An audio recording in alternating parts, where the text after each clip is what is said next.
Welcome back. In this video, I'll show you how to charge your Beats Solo 4. So all you have to do is grab the charger or the charger cable from the box. So this is how it looks like. And then the next thing, simply locate the charging port on your Beats Solo 4. So the charging port is located on the right ear cup. So here it is.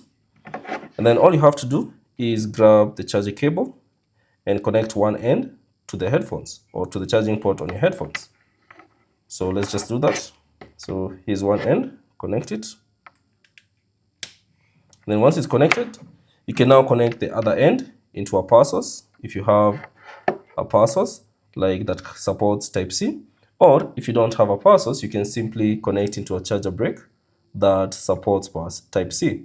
So for this one, I have this Anker Nano 2 charger brick. So you can simply connect it. And then once it's connected, you can plug it in onto your socket. Alternatively, if you don't have this charging brick, you can also connect this end to your laptop if it has a Type-C port. So you can simply plug it in. If there's a Type-C port on your laptop, you can simply plug it in. So let me just plug it in on our socket. So I'll just use this charger brick, select it or insert it. Now once inserted, let me just plug it in.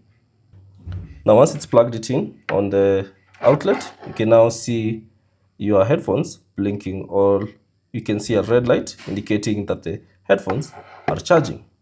So that's basically it on how to charge your Beats Solo 4. Thanks for watching. If you have any questions, leave them down in the comment section below. And if you found this video useful, consider leaving a like and subscribe to the channel.